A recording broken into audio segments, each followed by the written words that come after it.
ఆహార ధాన్యాల్లో ముఖ్యమైనవి చిరుధాన్యాలు.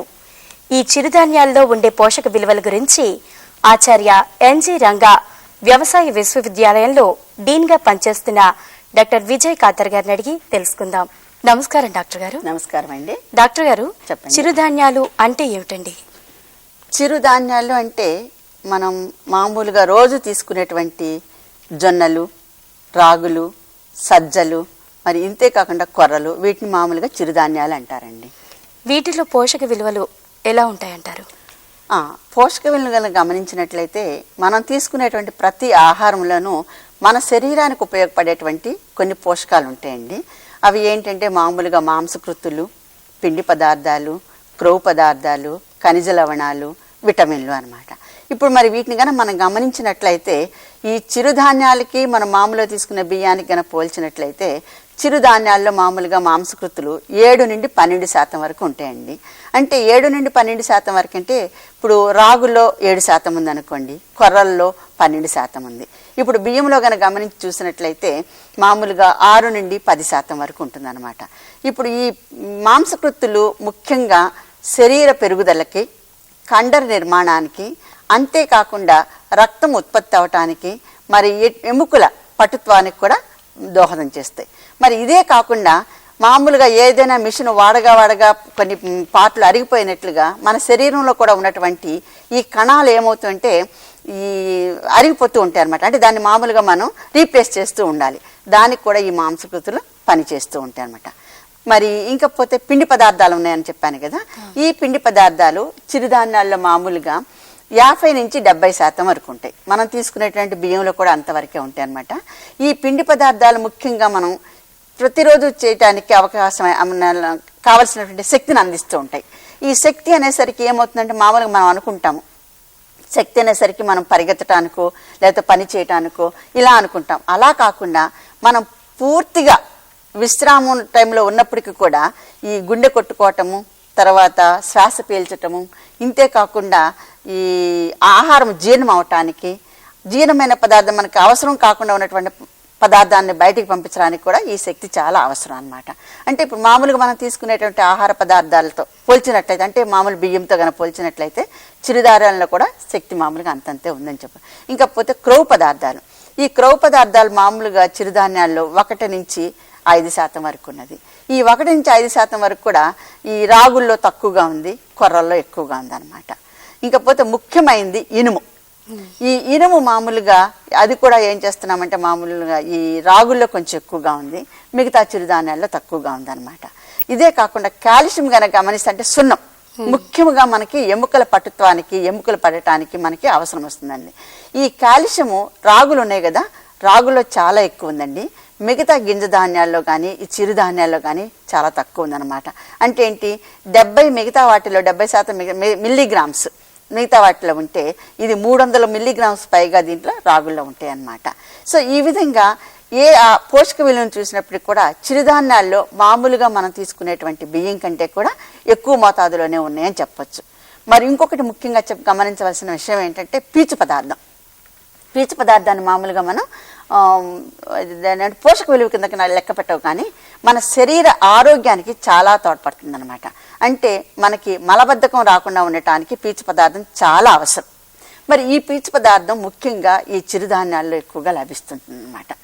మనం తీసుకునే బియ్యం కంటే కూడా బియ్యంలో పీచు పదార్థం లేదు, కానీ దీంట్లో మనకి ఎక్కువగా లభిస్తుంది. మరి ఈ పీచు పదార్థం వల్ల ఇంకొకటి కూడా లాభం ఉంది మనకి. మామూలుగా ఈ మధుమేహ వ్యాధి అంటే షుగర్ వ్యాధి అంటాం కదా, ఇలాంటి వచ్చినప్పుడు కూడా ఏం చేస్తారు, మామూలుగా ఈ రోజు మనం వింటూ ఉన్నాము జొన్న రొట్టెలు తినండి, గోధుమ రొట్టెలు తినండి అని మీరు వినే ఉంటారు. ఈ జొన్న రొట్టెలు తినటం వల్ల దాని ఉపయోగం ఏంటంటే ఈ పీచు పదార్థం ఎక్కువగా ఉండటం వల్ల మనం తీసుకున్న ఆహారంలో ఉన్నట్టు ఈ గ్లూకోజ్, రక్తంలో ఉండే గ్లూకోజ్ అంటే జీర్ణం అయిపోయి రక్తంలో తొందరగా కలవకుండా కొంత ఆలస్యం చేయడానికి తోడ్పడుతుంది అనమాట. అంటే ఈ విధంగా మనం గమనించినట్లయితే మనం తీసుకునేటువంటి రోజు తీసుకునే ఆహారం బియ్యం కంటే కూడా ఈ చిరుధాన్యాల్లో ఎక్కువ పోషకాలు ఉన్నాయని చెప్పుకోవచ్చు. అంటే మరి ఈ రోజుల్లో పోషక విలువల కోసం ఈ చిరుధాన్యాలను ఎవరు వాడటలేదు కదండి, దీనికి కారణం ఏంటంటారు? అంటే మామూలుగా దీనికి ఈ చిరుధాన్యాల వాడకం పడిపోయింది అని చెప్పడానికి, అంటే మనం పూర్వకాలంలో కనుక గమనించినట్లయితే మన పూర్వీకులు బాగానే వాడుతున్నారు. జొన్నన్నం తినేవాళ్ళు, సజ్జన్నం తినేవాళ్ళు, రాగి రొట్టెలు ఇంత మామూలుగానే ఉండేదన్నమాట. కానీ ఇప్పుడు తగ్గిపోయిందని అనుకోవటానికి 3 కారణాలని చెప్పుకోవచ్చండి. అది ముఖ్యంగా ఒకటి, ఈ చిరుధాన్యాల్లో పొట్టుని తీయటము గృహిణికి కొంచెం కష్టమైన పని. ఎందుకంటే దాన్ని మామూలుగా రోట్లో దంచి పొట్టు తీసి తర్వాత ఆ పొట్టు తీసిన తర్వాత మనం జొన్నలు మంచిగా వాడుకోవటానికి ఈ పొట్టు ఒకటి తీయటానికి కష్టమైన దానివల్ల అది ఒకటి మార్గం అనుకోవచ్చు. ఇంకా రెండోది ఏంటంటే, మనము ఈ పీడిఎస్ సిస్టంలో కిలో బియ్యం 2 రూపాయలకి ఇవ్వటం మొదలుపెట్టారు కదా. కిలో బియ్యం 2 రూపాయలకి మనకు అంత చౌకగా మంచిగా దొరుకుతుంటే ప్రతి గృహిణి కూడా ఏం చేస్తుందంటే, మనం అన్నం వండటం చాలా తేలిక. ఈ చిరుధాన్యాల మీద పొట్టు తీసి దాన్ని దంచుకొని చేసుకొని వంట చేసుకునే దానికి టైం ఎక్కువ పడుతుంది కాబట్టి అదొక పద్ధతి అనుకోవచ్చు. ఇంకా 3వ పద్ధతిని కనుక గమనించినట్లయితే నేను అనుకోవటం ఏంటంటే, వాళ్ళకి మామూలుగా ఈ చిరుధాన్యాలతో అనేక రకాల వంటకాలు చేసుకోవచ్చు అన్న విషయం తెలియకపోవటం. మామూలుగా జొన్నలు ఉన్నాయనుకోండి, ఒక రొట్టె మాత్రమే చేసుకోవటం అని అనుకుంటున్నాము. అలాగే రాగి ఉందనుకోండి, రాగి సంకటినో రాగి అంబలినో. సో ఈ విధంగా కొన్ని ఏదో 1-2 వంటకాలకు మాత్రమే పరిమితం అయిపోయినారు. ఈ 3 కారణాల వల్ల చిరుధాన్యాల వాడకం తగ్గిపోయిందని అనుకుంటున్నానండి. ఈ చిరుధాన్యాలు అన్నవి వరి, గోధుమ, జొన్నలు మనం నిత్యం వాడే గింజ ధాన్యాల్లో కన్నా ఎక్కువ పోషక విలువలు ఉంటాయంటారా? తప్పనిసరిగా ఉన్నాయనే కదా చెప్పానండి. ఇప్పుడు ఇందాక నేను చెప్పినట్లయితే అంటే ఈ ఇంచుమించుగా అట్లానే ఉంటాయి. కానీ ఒకటి చూసినట్లయితే కాల్షియము మామూలుగా మనం తీసుకున్నట్టు బియ్యం కంటే రాగిలో ఎక్కువ ఉందని చెప్పాను. మరి అలానే కాకుండా ఈ పీచు పదార్థం బియ్యంలో కంటే వీటిల్లో ఎక్కువ ఉంది. అంటే పీచు పదార్థం వల్ల మనకి అనేకమైన లాభాలు ఉన్నాయని కూడా చెప్పాను కదా. సో ఈ విధంగా చూసినట్లయితే మనం రోజు తీసుకుని ఇంకోటి విటమిన్లు, బి కాంప్లెక్స్ విటమిన్స్, ఇది మనం పాలిష్ చేసిన బియ్యం వాడటం వల్ల ఏమవుతుందంటే థయామిన్, రైబోఫ్లేవిన్, తర్వాత నయాసిన్, ఈ 3 కూడా మనకి ఆ పొట్టుతో పాటు తౌడులో పోతుంది కదా.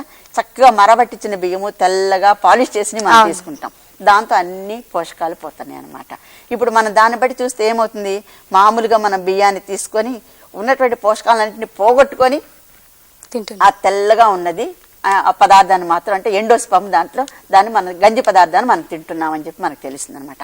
అలా కాకుండా ఇప్పుడు ఈ చిరుధాన్యాలని కనుక పొద్దున్న ఒకటి సాయంత్రం ఒకటి ఇట్లా మిక్స్డ్గా కనుక కలిపి తీసుకున్నట్లయితే శరీరానికి కావాల్సిన పోషకాలు దానంతట అవే మనకి లభిస్తాయి.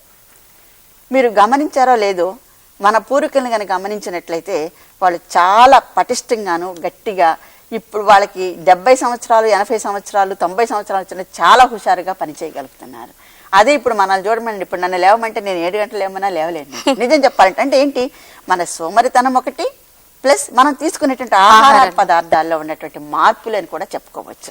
అంటే ఈ చిరుధాన్యాలు తీసుకోవటం వల్ల యాక్టివ్నెస్ కూడా వస్తుందంట. అంటే యాక్టివ్నెస్ అంటే ఇప్పుడు కలిసి అన్ని దాన్ని ఏమంటారు మిశ్రమంగా కలిపి తీసుకున్నాం అనుకోండి, పోషక విధాలు నేను చెప్పాను కదా, ఒక్కొక్క ఆహారంలో ఒక్కొక్కటి కొంచెం ఎక్కువ తక్కువగా ఉంటాయని, ఇవి దానంతటా అవి కలిసిపోతాయి అనమాట. మనకి తెలియకుండానే మన శరీరానికి కావాల్సినటువంటి పోషకాలు మైక్రోన్యూట్రియంట్స్ అవనండి, మ్యాక్రోన్యూట్రియంట్స్ అవనండి, అంటే ఏంటి, ఇప్పుడు మాంసకృతులు, పిండి పదార్థాలు ఇవే కాకుండా విటమిన్లు, లవణాలు ఇలాంటివి కూడా మన శరీరానికి చేరుతూ ఉంటాయి.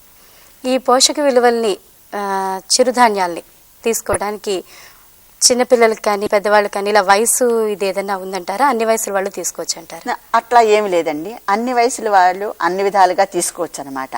అంటే ఒకటి గమనించాలి, ఏదైనా ఒక ఆహార పదార్థాన్ని ఒకేసారి ఎక్కువ మోతాదులో తీసుకున్నామనుకోండి అరగదు, జీర్ణం కాలేదు, నేను ఇది తిన్నాను నాకు వంట పట్టలేదు అని అంటూ ఉంటారు మామూలుగా. అలాంటిది ఏమీ లేదండి. కాకపోతే తగు మాత్రం మోతాదులో కనుక తీసుకొని రోజు కొంచెం, ఇప్పుడు మనకు అలవాటు లేదనుకోండి, చిన్న ఉదాహరణ చెప్తాను. ఇప్పుడు మనం రోజు 3 పూట్ల భోజనం అన్నం తినేవాళ్ళం, తినలేకపోతే చపాతీలు తింటారు. కానీ ఇప్పుడు చపాతీలు తిన్న వాళ్ళకి మనం అన్నం కనుక పెట్టిస్తే, మేము మామూలుగా స్టూడెంట్స్ చూస్తుంటాం హాస్టల్స్లో, చపాతీలు పెట్టి తినే వాళ్ళకి అన్నం పెడితే మాకు ఈరోజు అన్నం తిన్నట్టే లేదు, భోజనం చేసినట్టు లేదు అంటారు. ఇప్పుడు అలానే మన వాళ్ళు సౌత్ ఇండియన్స్ నార్త్ ఇండియన్ పంపించగానే చపాతీలే పెట్టి అన్నం పెట్టకపోతే వారం రోజులు అక్కడ నుండి వచ్చేసి ఇంటికి వచ్చి అబ్బా నేను ఈ వారం రోజులు అన్నమే తినలేదు అంటే ఏంటి, అది సైకలాజికల్ ఫీలింగ్ అనమాట. మనకేంటి, మనం తీసుకుంటున్నాము అయినప్పటికీ కూడా మనం తినేటువంటి అన్నం తీసుకోలేదని చెప్పేసి అదొక విధమైనటువంటి ఊహ, కల్పన అనొచ్చు. ఇదే కాకుండా ఇంకా చిన్న ఎగ్జాంపుల్ చెప్పాలంటే, మనం మామూలుగా ఇవి చేస్తుంటాం, ఏది ఉపవాసాలు అంటాం కదా. అవునండి. కొంతమంది శనివారం చేస్తుంటారు, కొంతమంది మంగళవారం చేస్తుంటారు. ఈ ఉపవాసం చేసిన టైంలో నేను అన్నం తినను, ఈరోజు భోజనం తినను, ఫాస్టింగ్ అంటారు, ఉపవాసం అంటారు.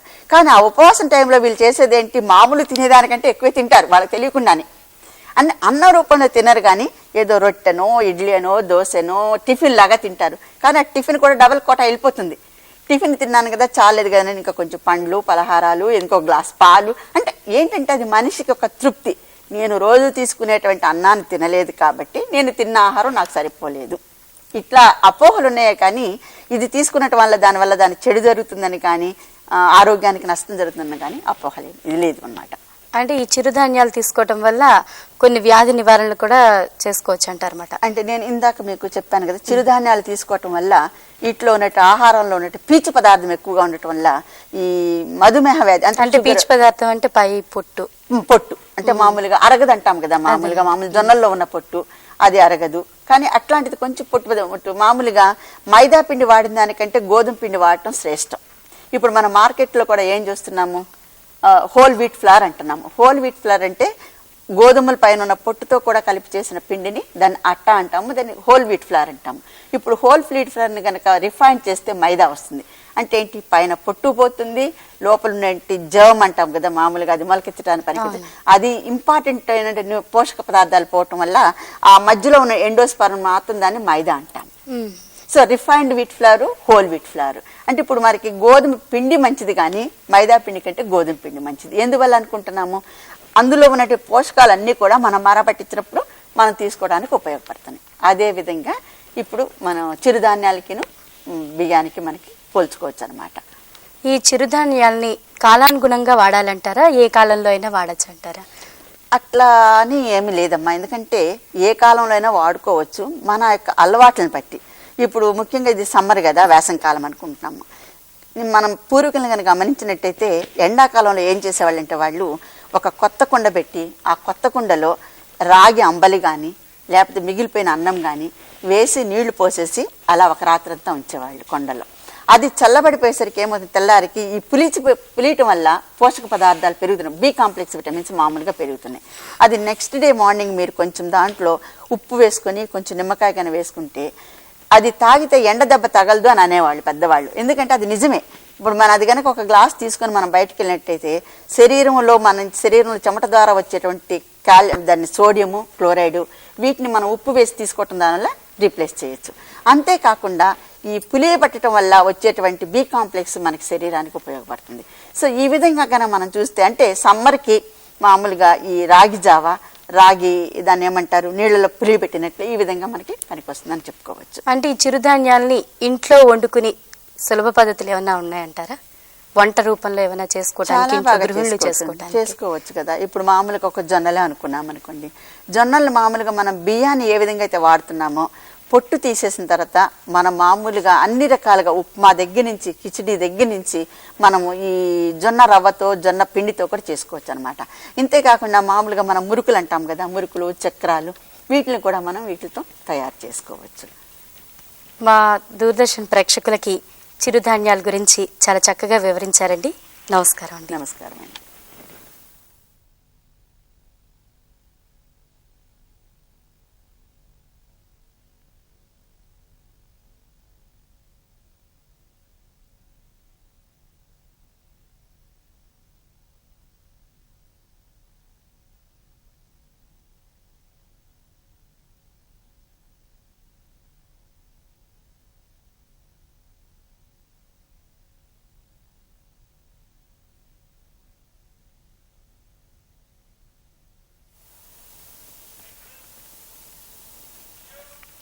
ఆహార ధాన్యాల్లో ముఖ్యమైనవి చిరుధాన్యాలు. ఈ చిరుధాన్యాల్లోని పోషక విలువలను ఎలా వినియోగించుకోవాలో ఆచార్య ఎన్జి రంగా వ్యవసాయ విశ్వవిద్యాలయంలో డీన్గా పనిచేస్తున్న డాక్టర్ విజయ్ ఖాదర్ గారిని అడిగి తెలుసుకుందాం. నమస్కారం డాక్టర్ గారు. నమస్కారం అండి. డాక్టర్ గారు చెప్పండి. ఇప్పుడు ఈ చిరుధాన్యాలలో ఉండే పోషక విలువల్ని బయట దొరుకుతుంటాయి చూడండి, రాగులు. అవునండి. ఆ రాగుల్ని రాగి మాల్ట్ అని చెప్పి బజార్లో అమ్ముతున్నారు, దాంతో తయారు చేసింది. దాన్ని ఏ విధంగా తయారు చేస్తారంటారు? ఇది రాగి మాల్ట్ తయారు చేయడం చాలా సులభం అమ్మా. ఏం లేదు, మామూలుగా మనం రాగులు తీసుకుంటాం కదా, శుభ్రం చేసి ఒక రాత్రి నీళ్ళలో నానబెట్టాలన్నమాట. నానబెట్టిన తర్వాత ఒక తడిగుడ్డ తీసుకొని దాంట్లో మామూలుగా ఈ కట్టేసి ముడిలాగా పెట్టేసి కొంచెం అంటే ఎప్పుడు తేమ ఉండేటట్టుగా పెట్టితే 24 గంటల్లో మనకు మొలకలు వస్తాయి.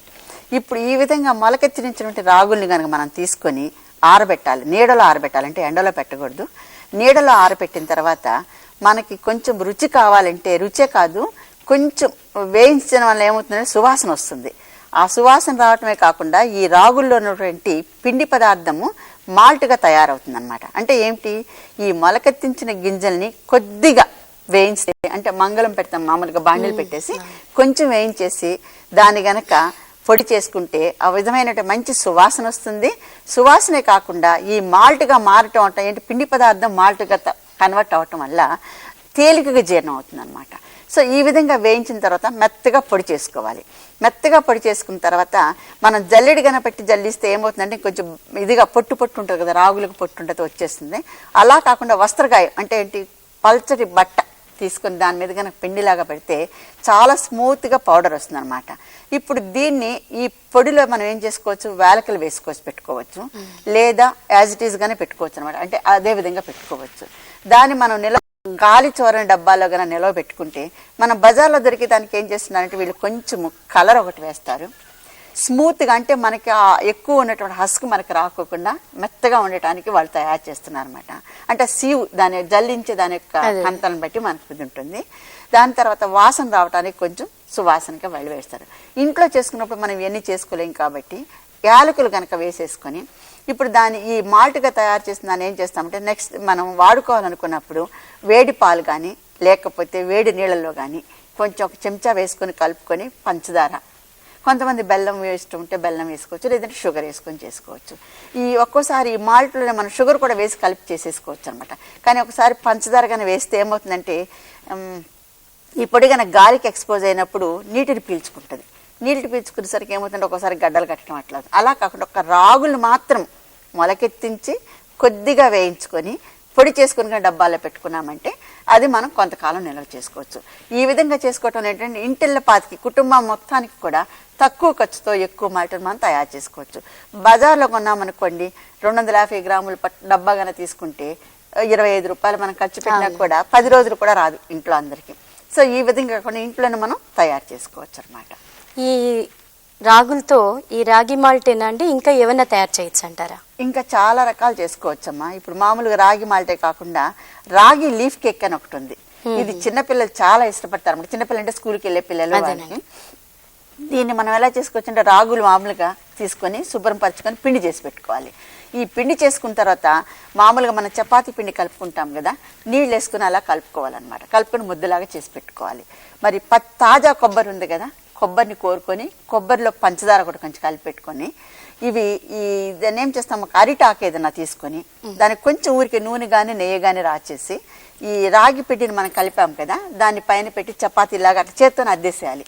మధ్యలో ఈ మనం పెట్టాం కొబ్బరి తురిమింది, పంచదార వేసింది, కావాలంటే కొంచెం వేలక్కల పొడి వేసుకోవచ్చు, లేకపోతే అక్కర్లేదు. ఆ మధ్యలో పెట్టేసేసి ఇలా ఈ విధంగా ఫోల్డ్ చేసేస్తే అంటే అరిటాకు ఉంటుంది. అరిటాకు పైన మనం మామూలుగా నూనె కానీ నెయ్యి కానీ రాస్తాము. దానిపైన ఈ పిండిని పెట్టి మామూలుగా ఇలా అద్దుతాం అనమాట. అద్దిన తర్వాత మధ్యలో మనం ఏం చేస్తాం, ఈ కొబ్బరి కోరిందని పంచదార కలిపి పెడతాం. దాన్ని ఈ విధంగా ఫోల్డ్ చేసేసి అంటే మడత పెట్టేసి ఆకుతో సహా మడత పెట్టేసేసి ఇప్పుడు మామూలు మనం దోశ వేసుకునే పెనం ఉంది కదా, ఆ పెనం వేడైన తర్వాత దాని మీద పెట్టేసేయాలి.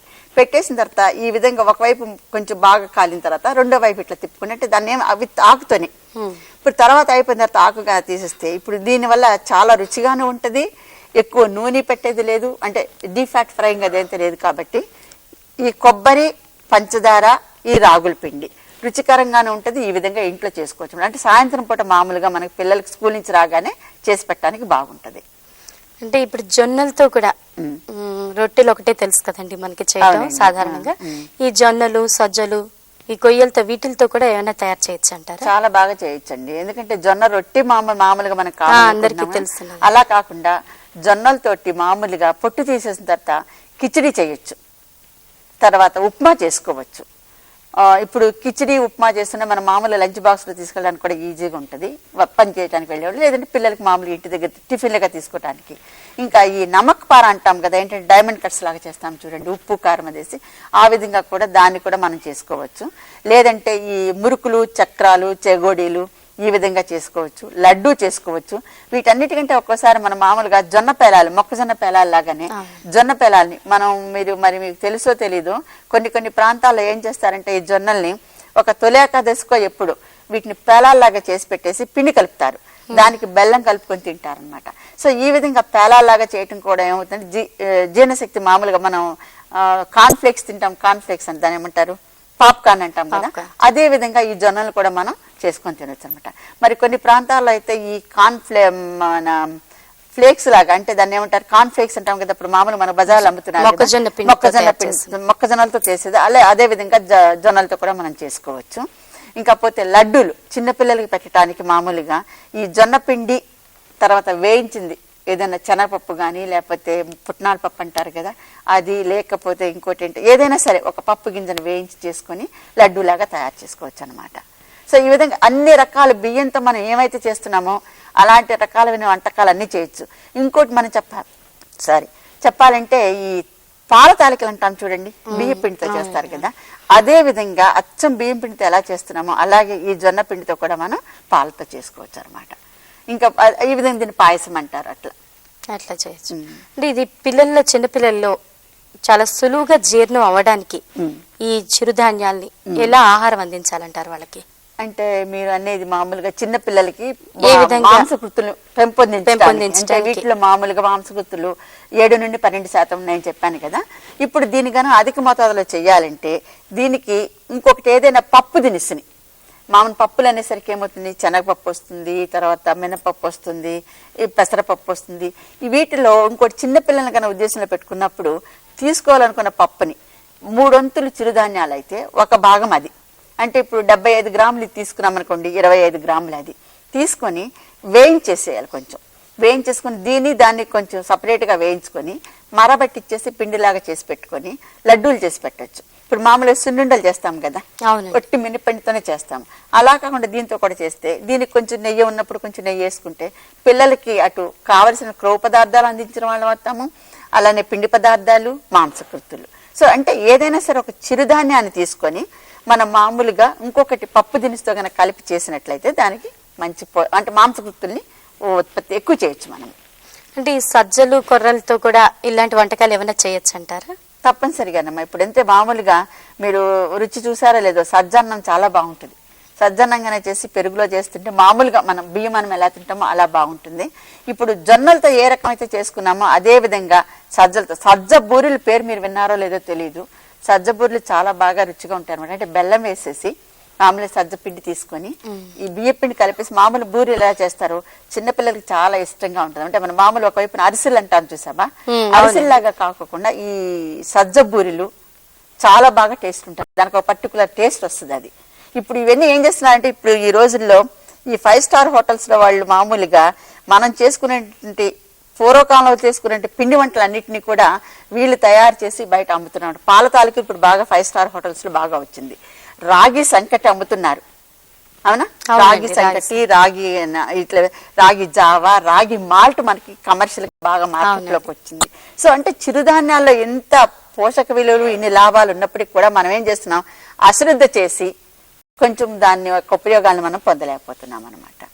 అంటే ఇప్పుడు అంబలి తయారు చేస్తూ ఉంటారంటారు కదా, అది ఎలాంటి శక్తినిస్తుంది అంటారు? అంటే అంబలి అనేసరికి మనం అంబలి అంటే ఏదో అనుకుంటుంటారు, ఏది పేదవాళ్ళు తాగేదాన్ని అంబలి అంటాం. అంబలి అంటే జావా అని అనమాట, అది ఏమీ లేదు. మామూలుగా మనం బియ్యాన్ని మనం ఈ రాగి పిండిని కానీ ఏదైనా సరే జావలాగా చేసుకోవాలనుకున్నప్పుడు నీళ్ళని బాగా కాయించేసి ఈ పిండిని, మెత్తగా ఉన్న పిండిని దాంట్లో వేసి మామూలుగా మనం తిప్పుకోవాలి. కొంతమంది ఏం చేస్తారు, స్వీట్గా తీసుకోవటం ఇష్టపడతారు, బెల్లం వాళ్ళకి కావాలనుకుంటే బెల్లం కానీ పంచదార కానీ వేయచ్చు. లేదనుకుంటే ఉప్పు, అంటే మామూలుగా తీసుకోవాలనుకున్నప్పుడు కొంచెం ఉప్పు, కొంచెం జీలకర్ర ఇవి కనుక వేసి కనుక చేస్తే అదొక విధమైన టేస్ట్ లాగా ఉంటుంది అనమాట. దాన్ని జావా అంటాం. అంబలి అంటే కొంచెం అనగానే ఏదో పేదలు తాగేదే కాబట్టి మనకెందుకు లేదని చెప్పి అనుకోకుండా జావా అంబలి అంటే అంతే. ఇప్పుడు ఇదే కాకుండా ఇప్పుడు మనకి మామూలుగా ఎప్పుడు సరే జ్వరం అది వచ్చినప్పుడు మామూలుగా ఈ బొంబాయి రవ్వ ఉంటుంది కదా, ఏం చేస్తాం మనం మామూలుగా కొంచెం ఏం చేసి ఎక్కువ నీళ్ళలో వేసేసి కొద్దిగా జావలాగా చేస్తాం. చేసి దానికి కొంచెం ఇంత ఉప్పు, కొంచెం జీలకర్ర టేస్ట్, కొంచెం కరివేపాకు, అంటే అదే విధంగా ఇవన్నీ కూడా చేసుకోవచ్చు అనమాట. కొర్రలు, జొన్న, తర్వాత దాన్ని ఏమంటారు రాగులు, మన అంటే టేస్ట్ని బట్టి మనం చేసుకుంటూ ఉండొచ్చు.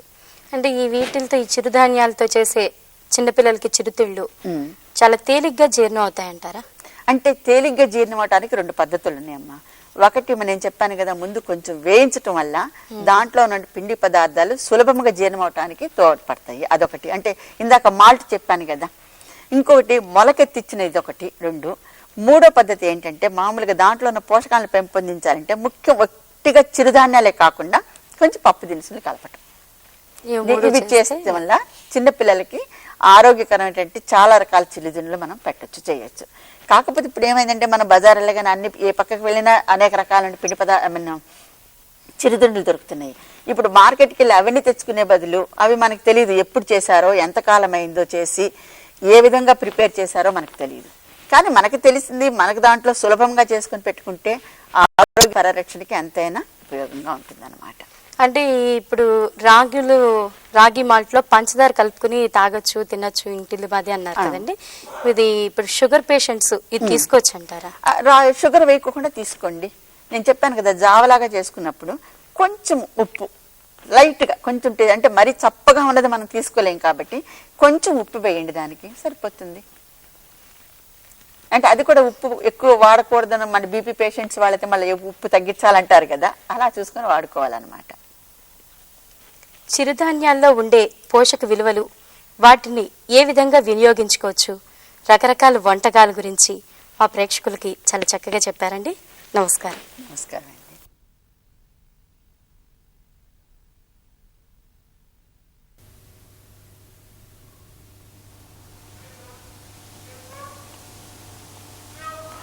పోషక విలువలు ఎక్కువగా ఉండటం మూలంగా ఇటీవల కాలంలో పుట్టగొడుగుల వినియోగానికి ఎక్కువ మంది ఆసక్తి చూపిస్తున్నారు.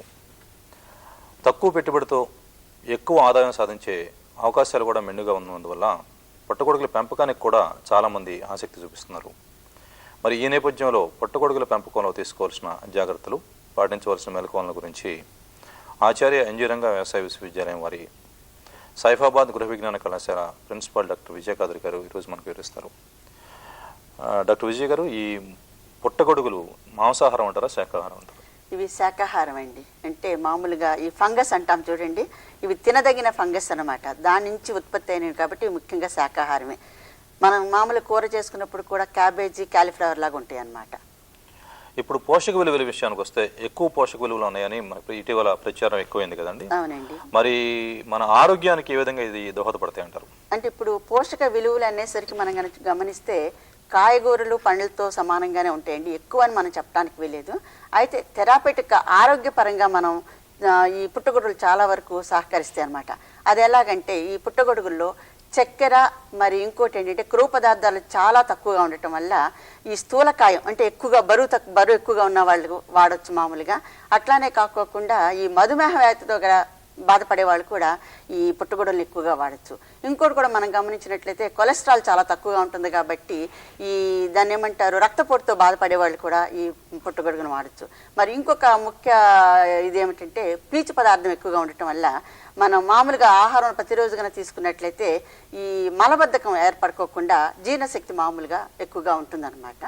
మరి ఇవే కాకోకుండా ఈ బి కాంప్లెక్స్ విటమిన్స్ అంటే నయాసిన్, థయామిన్, రైబోఫ్లేవిన్, ముఖ్యంగా ఫోలిక్ ఆమ్లము ఇవి ఎక్కువగా ఉండటం వల్ల రక్తం పట్టడానికి, అలాగే కాకుండా మనకి మామూలు చాలా మందికి ఏమవుతుందంటే ఈ థయామిన్, రైబోఫ్లేవిన్ లోపం వల్ల ఈ పెదాలు పగిలినట్లుగా ఉండటము, రక్తం కారటం ఇలాంటివి కూడా రాకుండా పోతాయి అన్నమాట.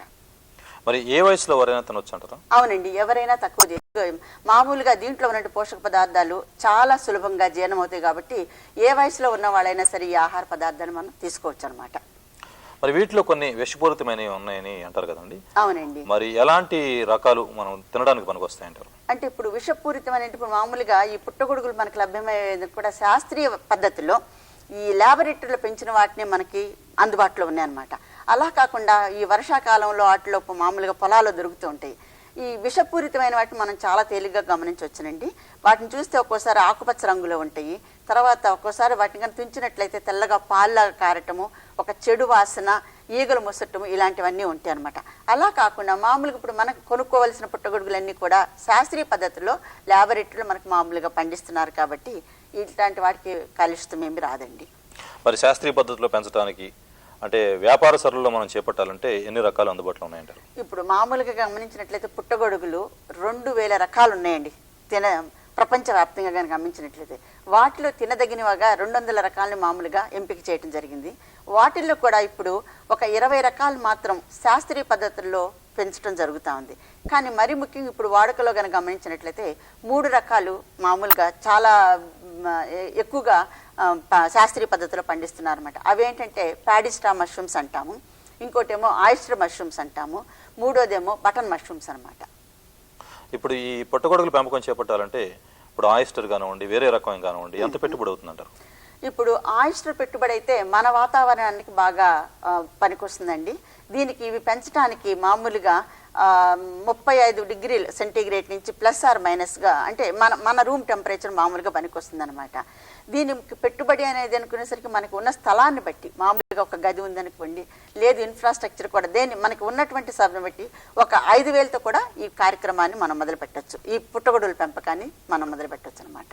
అంటే కుటీర పరిశ్రమగా గ్రామీణ వాతావరణంలో కనుక పుట్టగొడుగుల పెంపకం చేపట్టాలంటే ఈ ఆయిస్టర్ రకం మంచిదంటారా, బటన్ రకం మంచిదంటారా? అంటే ఆయిస్టర్ చాలా తక్కువ అండి, ఈజీగా పెంచవచ్చు. ఎందుకంటే నిరక్షరాస్యులు కూడా దీన్ని మామూలుగా సులభమైన పద్ధతిలో పెంచవచ్చు. మరి పెట్టుబడి కూడా చాలా తక్కువలో ఉన్న వనరులతో మనం చేకూర్చుకొని పెట్టచ్చు. అదే బటన్ మష్రూమ్స్ కానీ అయితే 7 లక్షల వరకు మనం పెట్టుబడి పెట్టాల్సి వస్తుందండి. అవి శీతల గదులు అంటే మనం ఏమంటాను ఉష్ణోగ్రత చాలా తక్కువగా ఉన్న దాంట్లో మనం పెంచాల్సి వస్తుంది అనమాట. సో కాబట్టి బటన్ పుట్టగొడుగుల కంటే కూడా ఆయిస్టర్ పుట్టగొడుగులు మనం పెంచవచ్చు. మరి నేను ఇంకోటి కూడా చెప్పాను, ఎండు గడ్డి పుట్టగొడుగులు, అదే ప్యాడిస్టా మష్రూమ్స్ అని అన్నాం కదా, అవి మనం మామూలుగా పొలాల్లో చూస్తూ ఉంటాం కదా, గొడుగుల్లాగా వస్తుంటాయి. కానీ అవి కొంచెం సేపు అయ్యేసరికి ఏమో విడిపోతుంది అనమాట. గొడుగులాగా విచ్చుకున్నాయంటే మాత్రం మార్కెట్ ఎక్కువ ఉండదు కాబట్టి అది కూడా మన కుటీర పరిశ్రమగా పెట్టాలనుకుంటే అంత మంచిది కాదు. కానీ అయితే ఈ ఆయిస్టర్ మష్రూమ్ అంటే ముచ్చపు చిప్ప పుట్టగొడుగులు అన్నాం కదా, ఇది మాత్రము చాలా సులభమైన పద్ధతిలో నిరక్షరాస్యులు కూడా మరి స్త్రీలు కూడా విరామ సమయంలో కూడా వాళ్ళ ఇళ్లలో పెంచుకోవచ్చు అనమాట. ఇప్పుడు ఈ ముచ్చపు చిప్ప పుట్టగొడుగులు ఏవైతే ఉన్నాయో వీటి పెంపకం చేపట్టాలంటే ప్రాథమికంగా ఎలాంటి మౌలిక సదుపాయాలు అందుబాటులో ఉండాలంటారు? మామూలుగా ఎండుగడ్డి ఉంది కదా, ఈ పుట్టగొడుగులు పెంచడం చాలా మంది ఏమనుకుంటారే పొలాల్లో వేయొచ్చునండి, ఎంత ఎకరం కావాలి, ఎంత నేల కావాలంటారు. ఇవి అట్లా కాకుండా మామూలుగా ఇంట్లో ఉన్నటువంటి చిన్న గదిలో కూడా వీళ్ళని పెంచుకోవచ్చు అనమాట. దీనికి మామూలుగా పెంచడానికి ఎండుగడ్డి కావాలి, తర్వాత పాలిథిన్ సంచులు అంటే మైనపు సంచులు అంటాం కదా, అవి ఒకటి కావాలన్నమాట. ఎందుకంటే ఈ గడ్డిని దాంట్లో పెట్టడానికి. తర్వాత ముఖ్యంగా కావాల్సింది ఏంటంటే స్పాన్. ఇవి విత్తనాలు అంటాం కదా, ఈ పుట్టగొడుగులు పెంచడానికి కావాల్సిన బీజాన్ని మనం స్పాన్ అంటాం అనమాట. ఆ స్పాన్ ఒకటి, మంచి క్వాలిటీ స్పాన్ ఒకటి కావాలి. ఇవి మాత్రం కావాలన్నమాట. ఇప్పుడు మీరు ఈ బీజ స్పాన్ ఏదైతే అంటున్నారో అది తమంత తాము తయారు చేసుకునే అవకాశం ఉందంటారా, లేకపోతే మార్కెట్లో నుంచి ప్రతిసారి కొనుక్కోవాలంటారా? అంటే ఇప్పుడు స్పాన్ తయారు చేసుకోవాలంటే కొంచెం ఫంగస్ గురించి అవగాహన కలిగి ఉండాలండి. అంటే కనీసం బీఎస్సీ చదివిన వాళ్ళైనా మైక్రోబయాలజీ, ఫంగస్ అంటే ఏమిటి, అది పెరగడానికి ఏమేమి కావాలి, అంటే తీసుకోవాల్సిన జాగ్రత్తలు ఏమిటి కనుక తెలుసుంటే ఎవరైనా చేయొచ్చు అనమాట. మరి ముఖ్యంగా దీన్ని ఫంగస్ని దీన్ని స్పాన్ తయారు చేసుకోవాలనుకున్నప్పుడు ముఖ్యంగా ఈ పుట్టగొడుగులు ఉన్నాయి కదా, ప్యూర్ కల్చర్ తయారు చేయటం అంటాం అనమాట. ఈ ప్యూర్ కల్చర్ తయారు చేయాలనుకున్నప్పుడు పుట్టగొడుగుల నుంచి చిన్న ముక్కను తీసుకొని అగార్ మీడియంలో మనం పెంచుకోవాలి. పెంచుకున్న తర్వాత అది ఒక 20 రోజులు పడుతుంది అనమాట. దాని నుంచి మనం తీసుకొని స్పాన్ బాటిల్స్, మామూలు సెలైన్ బాటిల్స్ ఉంటాయి కదా, ఖాళీ సెలైన్ సీసాలు, లేకపోతే గ్లూకోజ్ బాటిల్స్ కానీ, వాటిల్లో బాగా శుభ్రపరిచినటువంటి జొన్నలు కొంచెం హాఫ్ బాయిల్డ్గా బాయిల్ చేసి దాంట్లో కాల్షియం కార్బోనేట్ కలపాలన్నమాట. కలిపేసి సీసాకు 3 వంతుల ప్రకారం నింపి ఈ అగార్ మీడియాలో మనం పెరిగినట్టు ఉంది కదా ప్యూర్ కల్చర్ని, దాన్ని ఈ సీసాలకు మార్చుకోవాలి. దీన్ని మదర్ స్పాన్ అంటారు. ఇప్పుడు చాలా మంది ఏం చేస్తున్నారంటే, ఇప్పుడు ప్యూర్ కల్చర్ చేయాలంటే నేను చెప్పాను కదా చాలా వరకు అవగాహన కావాలని చెప్పి, అలా కాకుండా మదర్ స్పాన్ బాటిల్ని ఒక దాన్ని తెచ్చుకొని దాని నుండి వేరే స్పాన్స్ మామూలుగా వర్కింగ్ కండిషన్కి అనుకూలంగా ఉన్నట్టు ఒక మదర్ స్పాన్ బాటిల్ నుంచి దాదాపుగా మనము ఒక 50 బాటిల్స్ తయారు చేసుకోవచ్చు అనమాట. 50 అంటే 100 బాటిల్ కూడా తయారు చేసుకోవచ్చు. ఇప్పుడు మేడం ఇది ఈ స్పాన్ తయారు చేయడంలో కానివ్వండి, అది పుట్టగొడుగులు ప్రాక్టికల్గా అంటే గ్రామీణ వాతావరణంలో పెంచుకోవడానికి కావాల్సినటువంటి సదుపాయాలు మిగతా విషయాలు కానివ్వండి, ట్రైనింగ్ ఇవ్వడానికి ఏమైనా సెంటర్లు ఉన్నాయంటారు? చాలా మంది ట్రైనింగ్స్ ఉన్నాయి. ఇప్పుడు మన మామూలుగా హైదరాబాద్లోనే పబ్లిక్ గార్డెన్స్లో ఉన్నది హార్టికల్చర్ డిపార్ట్మెంట్ వాళ్ళు ట్రైనింగ్ ఇస్తున్నారు. తర్వాత బయోటెక్నాలజీ డివిజన్ ఉంది కదండి, ఇక్కడ నెదర్లాండ్ ప్రాజెక్ట్ వాళ్ళు ఇస్తున్నారు. ఇదే కాకుండా మాకు అగ్రికల్చర్ యూనివర్సిటీ తరఫు నుంచి పాలెం ఉంది కదా ఇక్కడ, పాలెం ఉంది కదా, పాలెం అనేది రీసెర్చ్ దాన్ని ఏమంటారు, రీసెర్చ్ స్టేషన్, దాంట్లో కూడా వీళ్ళు శిక్షణ కార్యక్రమాలు ఏర్పాటు చేస్తున్నారండి. ఇప్పుడు ఈ శిక్షణ కార్యక్రమాలు సుమారుగా ఎన్ని రోజులు ఉంటాయి, ఎవరిని సంప్రదించాల్సి ఉంటుంది, ఎంత రుసుము వసూలు చేస్తారు? అంటే ఇప్పుడు మామూలుగా ఇక్కడ హార్టికల్చర్ డిపార్ట్మెంట్ వాళ్ళు ఒక్కరోజు ఇస్తున్నారండి. ఇది మామూలుగా ఏం లేదు, చాలా సులభము. దీనికి కావాల్సిన వనరులు ఒక పక్కన చూపిస్తారు, ఏ విధంగా తయారు చేయాలి. కానీ మనకు పంట పూర్తిగా చేతికి రావాలంటే మాత్రం 18 రోజులు టైం పడుతుంది, 15 నుంచి 18 రోజులు పడుతుంది. కాబట్టి అన్ని రోజులు వీళ్ళు ట్రైనింగ్ ఇవ్వలేరు. కొంతవరకు ఫోటోగ్రాఫ్స్ ద్వారా, వీడియో ఫిలిమ్స్ ద్వారా వీళ్ళు చూపిస్తూ ఒక్కరోజు కార్యక్రమాన్ని ఇస్తున్నారండి, శిక్షణ కార్యక్రమం. ఇప్పుడు ఇవి పుట్టగొడుగులు పెంచిన తర్వాత గ్రామీణ ప్రాంతాల్లో పెంచుతాం కాబట్టి అమ్ముకోవటంలో ఏమైనా ఇబ్బందులు ఎదురయ్యే అవకాశం ఉందంటారా? ఇప్పుడు చాలా మంది ఏం చెప్తున్నారంటే అండి, మాకు సరిగా పోవటం లేదని చెప్తున్నారు. కానీ నిజానికి అది మాత్రం సత్యం కాదు. ఎందుకంటే వీళ్ళు పండించడానికి ఇప్పుడు ఎక్కడైనా సరే ఎవరైనా మార్కెట్కి చేయాలనుకున్నప్పుడు ఈరోజు ఒక 100 కిలోల పుట్టగొడుగులు ఇస్తామంటే తప్పనిసరిగా వాళ్ళు 100 కిలోల పుట్టగొడుగులు సప్లై చేయగలిగిన స్థితిలో ఉండాలి. వీళ్ళేం చేస్తారు, 100 కిలోలు ఇవ్వటానికి అని చెప్పేసి అగ్రిమెంట్ తీసుకొని 50 కిలోస్ లేకపోతే 25 కిలోస్ ఇస్తే మరి వాళ్ళు కూడా దెబ్బ అవుతుంది. కాబట్టి ఈ విధంగా వీళ్ళు ఏం చేస్తున్నారంటే వీళ్ళకి సరైన స్పాన్ దొరక్క, ముఖ్యంగా అంటే మంచి క్వాలిటీ ఈల్డ్ కనుక కావాలనుకుంటే మంచి స్పాన్ కావాలి. ఆ స్పాన్ దొరక్క వీళ్ళు అనుకున్నంత వీళ్ళు మార్కెట్కి తీసుకురాలేకపోతున్నారు. అంతేగాని నాకు తెలిసినంత వరకు మార్కెట్లో ఇబ్బందులు ఎలాంటివి లేవండి. ఇప్పుడు మనం గమనిస్తుంటే ఫాస్ట్ ఫుడ్ కార్నర్స్ ఉన్నాయి, అనేక రకాలు. ఇప్పుడు మష్రూమ్ బిర్యానీని చేయొచ్చు, లేకపోతే మష్రూమ్ పకోడా చేయొచ్చు, మష్రూమ్ మంచూరియా చేయొచ్చు. సో ఈ విధంగా అనేక రకాలు, ఏమి లేకపోతే పికిల్స్, మష్రూమ్ పికిల్స్ చేయొచ్చు, మరి మష్రూమ్ మసాలా పౌడర్ చేయొచ్చు. ఇప్పుడు అంతగా తాజా పుట్టగొడుగులు కనుక బయటకు మార్కెట్కి పోకపోతే ఎండిన పుట్టగొడుగులు తయారు చేయొచ్చు అనమాట. ఎండబెట్టి సూర్యరశ్మిలో ఎండబెట్టడం కానివ్వండి, అలా చేసుకొని మామూలుగా వేరే ప్రదేశాలకి వీళ్ళు పంపించవచ్చు. ఇప్పుడు వినియోగదారుడి పరంగా ఆలోచిస్తే పుట్టగొడుగులు కొనేటప్పుడు ఎలాంటి జాగ్రత్తలు పాటించాలంటారు?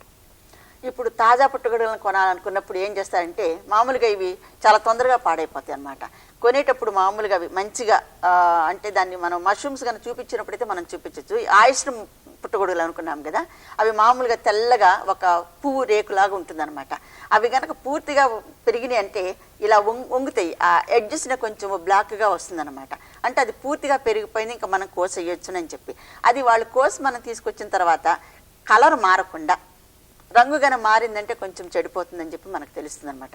అలా కాకుండా పాలిథిన్ కవర్స్లో పెట్టుకుని కందరాలు కనుక పెట్టుకుంటే మనం దాదాపుగా 2-3 రోజులు నిల్వ పెట్టుకోవచ్చు. మరి ఎక్కువ గన పెట్టుకుంటే మాత్రం ఉండవది, తాజాగా ఉన్నంత వరకు చూసుకోవాలన్నమాట. అంటే 2-3 రోజుల కంటే ఎక్కువ రోజులు నిల్వ ఉంచుకోవాల్సిన కనుక అవసరం కనుక ఏర్పడితే ఎటువంటి వాతావరణం? అది మామూలుగా వాతావరణం అంటే చాలా మందికి ఇళ్లలో ఫ్రిడ్జ్లు ఉన్నాయి కదండి. ఇప్పుడు మామూలుగా ఈ రెఫ్రిజిరేటర్లో ఏం చేయొచ్చు అంటే ఒక స్టీల్ గిన్నె తీసుకొని ఈ పుట్టగొడుగులను దాంట్లో పెట్టేసి మూత పెట్టాలన్నమాట. అంటే డైరెక్ట్గా నీటికి కాంటాక్ట్ కాకుండా మూత పెట్టి కనుక పెడితే దాదాపుగా 1 వారం రోజులు నిలవస్తుంది అనమాట. లేదు అలాంటి దాన్ని తీసుకొని డీప్ ఫ్రిడ్జ్లో పెట్టుకున్నా కూడా మనకు 1 వారం రోజులు ఉంటుంది. అయితే పాలిథిన్ సంచిలో పెట్టేసి మనం డైరెక్ట్గా అట్లా పెడితే మాత్రం ఉండదు. దాన్ని మళ్ళీ వేరే ఒక పాత్రలో పెట్టుకొని మూత పెట్టేసి కనుక పెడితే ఆ చల్లదనానికి అది ఉంటుందన్నమాట. ఇప్పుడు గ్రామీణ వాతావరణంలో పుట్టగొడుగులు పెంపకం చేపట్టినప్పుడు అమ్ముడు బాగుపోతే కనుక ఎక్కువ రోజులు నిల్వ ఉంచుకోవాల్సిన పరిస్థితి ఏర్పడితే ఎండబెట్టుకోవడం కానీ పచ్చళ్ళు చేసుకోవచ్చు. ఇలా చేసుకున్నందువల్ల ఎక్కువ రోజులు నిల్వ ఉండే అవకాశం ఉందంట? తప్పనిసరిగా ఉందండి. ఎందుకంటే చాలా మంది ఇప్పుడు ఏం చేస్తున్నారంటే ఈ తాజా పుట్టగొడుగులు మార్కెట్లోకి ఇచ్చేదానికంటే కూడా ఎండబెట్టిన వాటిని కిలో 180 రూపాయలు, 200 రూపాయలు, 250 రూపాయలకి అట్లా ఇదే అంటే మామూలుగా మెడ్రాసు, బాంబేకి ఇట్లా మామూలుగా అమ్ముతున్నారు అనమాట. అంటే అలా ఇప్పుడు ఎండబెట్టిన పుట్టగొడుగులు ఎన్ని రోజుల వరకు నిల్వ ఉంటుందంటారు? ఒక్కసారి ఎయిర్ టైట్ కంటైనర్లో పెట్టాలండి. మామూలుగా బాగా ఎండబెట్టినవి గాలి చొరని డబ్బాలో కానీ మూత పెట్టుంటే దాదాపు 1 సంవత్సరం వరకు ఉంటాయి. కానీ ఒక్కసారి డబ్బా మూత తీసి వాటిని కానీ తెరిస్తే ఇవి హైగ్రోస్కోపిక్ అని మళ్ళీ తేమను పీల్చుకుంటాయి. ఆ తేమను ఒకసారి పీల్చుకునేట్టు ఏమవుతుంది, చిన్న చిన్న పురుగులు వస్తాయి అనమాట, దాంట్లో తెల్లటి పురుగులు. ఇంకా అప్పుడు అవి పాడైపోతాయి, లేదంటే మెత్తబడిపోతాయి అనమాట. అలా గాలి చొరని డబ్బాలో సపోజ్ మనం ఏదైనా తీసుకోవాలనుకోండి, చిన్న చిన్న డబ్బాల్లో కానీ మనం ప్యాక్ చేసి పెట్టుకుంటే ఒకసారి మూత తీసిన తర్వాత దాన్ని వాడేయటం మంచిది. ఇప్పుడు ఎండబెట్టినందువల్ల కానీ లేకపోతే పచ్చళ్ళు పట్టినందువల్ల కానీ పోషక విలువల్లో ఏమైనా మార్పులు అంటే తగ్గింపు ఏమైనా వచ్చే అవకాశం ఉందంటారా? తగ్గింపు అంటే మామూలుగా మనకి ఈ తాజాగా తిన్న వాటికి నిల్వ చేసిన వాటికి తప్పనిసరిగా కొంచెం తేడా ఉంటుందండి, మనం వాడేటువంటి పదార్థాలను బట్టి. ఇప్పుడు మనం పచ్చళ్ళు అనుకున్నాము, పచ్చడి అనేసరికి వినిగర్ అన్న వాడుతుంటాము, చింతపండు వాడుతున్నాం, పులుపు లేకుండా మాత్రం మనం పచ్చడి చేయం కదా. సో అలా చేసేటప్పుడు ఏమవుతుందంటే కొంతకాలం నిల్వ ఉండేసరికి ఈ కొంచెం ఫర్మెంట్ అయ్యి లాక్టిక్, ఇప్పుడు చూడండి ఆవకాయ పచ్చడి మనం చూస్తున్నాం కదా, మొట్టమొదటి పెట్టిన రోజున్న రుచి తర్వాత 6 నెలల తర్వాత మనకు ఉంటుందా? ఉండదు. సో ఈ విధంగా తప్పనిగా కొన్ని మార్పులు జరుగుతూ ఉంటాయి. అయితే వీలైనంత వరకు వీటికంటే ఇంక సులభమైన పద్ధతి ఏమిటంటే ఈ మసాలా పౌడర్స్. ఇప్పుడు మామూలుగా ప్రతిదానికి మనం ఏం చేస్తున్నాం, మార్కెట్లో ప్రతిదానికి వీళ్ళు అమ్ముతున్నారు కదా, చికెన్ మసాలా అంటున్నారు, మటన్ మసాలా అంటున్నారు, బిర్యానీ అంటే. ఈ విధంగా ఈ ఎండు పుట్టుగడుగులను మనం ఉపయోగించుకొని మసాలా పౌడర్స్, సూప్ పౌడర్స్ కూడా తయారు చేసుకోవచ్చు. ఇలా చేసుకుని పెట్టుకుంటే మనకి ఏమీ నష్టం జరగదు. మరి రుచి విషయానికి వస్తే మీ ఉద్దేశంలో ఈ ఆయిస్టర్ పుట్టగొడుగులు బాగుంటాయి అంటారా, బటన్ పుట్టగొడుగులు బాగుంటాయి అంటారా? రుచి కంటే ఇప్పుడు తేడా అంతా ఏం మష్రూమ్ ఫ్లేవర్ని గురించి చూస్తే ఇట్లా ఉంటాయి, కానీ మనం తినేటప్పుడు ఈ బటన్ మష్రూమ్స్ ఏమవుతుంటే గట్టిదనంగా ఉంటాయి కాబట్టి గుండుల్లాగా ఆ మౌత్ ఫీల్ మనం తినేటప్పుడు ఏమవుతుందంటే, ఇవి నేను చెప్పాను ముందుగానే క్యాబేజీ కాలీఫ్లవర్ లాగా ఉంటాయి అని చెప్పేసి, ఇది కొంచెం సాఫ్ట్గా ఉంటుంది, అది కొంచెం గట్టిగా ఉండటం వల్ల మనం తినేటప్పటికి ఏమవుతుంటే మౌత్ ఫీలింగ్ బటన్ మష్రూమ్స్ రుచికరంగా ఉన్నట్టుగా అనిపిస్తుంది, కానీ రుచిలో మాత్రం ఏం తేడా ఉండదు. అది మౌత్ ఫీలింగ్లోనే మనకి డిఫరెన్స్ తెలుస్తుంది అనమాట. అంటే మనం తినేటప్పుడు అవి కొంచెం గట్టిగా ఉంటుంది, ఇదేమో కొంచెం మెత్తగా సాఫ్ట్గా ఉంటుంది. ఇప్పుడు పట్టణాల్లో మహానగరాల్లో ఈ పుట్టగొడుగులు పెంచాలంటే ఈ బటన్ పుట్టగొడుగులు పెంచే అవకాశం ఎక్కువగా ఉంది కాబట్టి ఇక్కడ కావాల్సిన మౌలిక సదుపాయాలు సుమారుగా ఎంత తక్కువలో తక్కువ పెట్టుబడి అంటే ఎంత అవుతుందంటారు? ఎంత తక్కువలో చూసుకున్నా ఈ బటన్ మష్రూమ్లు పెంచాలనుకుంటే 7 లక్షలకి తగ్గకూడదండి. 7 లక్షలు, ఎందుకంటే వాటికి ఏసీ రూమ్స్ తప్పనిసరిగా కావాలి. అప్పుడు అదే కాకుండా మీకు ప్లేస్ కూడా చాలా ఎక్కువ, కంపోస్ట్ తయారు చేయాలి. ఈ పుట్టగొడుగుని కంపోస్ట్ అంటే ఏంటి, మామూలుగా ఈ మట్టి అదంతా ఉంటుంది కదా, మట్టి తర్వాత ఒక్కోసారి చికెన్ ఇవన్నీ ఉంటాయి కదా, అవన్నీ తీసుకొచ్చేసి ఎరువు లాంటిది అంతా తీసి దీన్ని ఒక మనం కంపోస్ట్ లాగా తయారు చేసి, కంపోస్ట్ తయారు చేసినప్పుడు మన ఇళ్ల మధ్యం చేస్తే ఎవరు ఉండరు, ఊరుకు బయటగానే ఉండాలి. కాబట్టి ఈ కంపోస్ట్ తయారు చేయడానికి ఒక సదుపాయం కావాలి, ఏసీ రూమ్స్ ఒకటి కావాలి. తర్వాత దీన్ని మనం ఇంత ఇన్వెస్ట్ చేసినప్పుడు కంటిన్యూస్గా మనకి ప్రొడక్షన్ వచ్చే మార్గం ఉండాలి. ఎలక్ట్రిసిటీ ఒకటి ఫెయిల్ కాకూడదు. మరి ఏసీ రూమ్ మెయింటైన్ చేసుకోవాలంటే జనరేటర్ ఉండాలి. తప్పనిసరిగా ఇంత పెట్టుకొని మనం ఊరికి మధ్యలో పెట్టడానికి కుదరదు ఇది, ఎందుకంటే కంపోస్ట్ తయారు చేసినప్పుడు తప్పనిసరిగా మనకి ఆ స్మెల్ వస్తూనే ఉంటుంది కాబట్టి దీన్ని మనం చేసుకోవాలన్నమాట. ఇప్పుడు మనం ఈ స్పాన్ తీసుకొచ్చిన తర్వాత ఎన్ని రోజులకి మొట్టమొదటిసారిగా మనకి పుట్టగొడుగులు చేతికి వస్తాయంటారు? ఇప్పుడు మామూలుగా స్పాన్ తీసుకొచ్చేసి ఈ వరిగడ్డినంతా మనం మామూలు స్టెరిలైజ్ చేసుకోవాలి. చేసుకుని బ్యాగులో పెట్టిన తర్వాత, అంటే ఈ పుట్టగొడుగుల స్పాన్ కలిపి బ్యాగులో పెట్టిన తర్వాత బెడ్ అంటాం దాన్ని, ఒక బెడ్ అంటాం అనమాట. దాన్ని గనక మనం పెట్టించినప్పుడు దానిలో ఉన్నటువంటి మాయిశ్చర్, దాన్ని ఏమంటారు, తేమను బట్టి కరెక్ట్గా 12 నుంచి 15-18 రోజుల్లో మనకి ఆ తెల్లటి మైసీలం పట్టుకొని వస్తుంది అనమాట, తెల్ల దారంలాగా. ఇప్పుడు వరిగడ్డి పెట్టాం కదండి బాగా, అంటే ఇప్పుడు దాన్ని మనం మయం సంచుల్లో 60 సెంటీమీటర్ల పొడవు 30 సెంటీమీటర్ల వెడల్పున్న బ్యాగ్లో మనం పెడతాము. స్టెరిలైజ్ చేసి పెట్టాలి. ఇక్కడ మాత్రం పాటించవలసిన శుభ్రత చాలా అవసరం అండి. ఈ పుట్టగొడుగులు అనేది ఫంగై జాతికి చెందింది కాబట్టి మనం తీసుకోవాల్సిన జాగ్రత్తలో ఏమాత్రం లోపం ఉన్నా కూడా తర్వాత మనకి పంట సరిగ్గా రాదు కదా, తర్వాత వేరే దారులకు వచ్చి అంటే కంటామినేషన్ అయ్యే అవకాశం చాలా ఎక్కువ ఉందన్నమాట.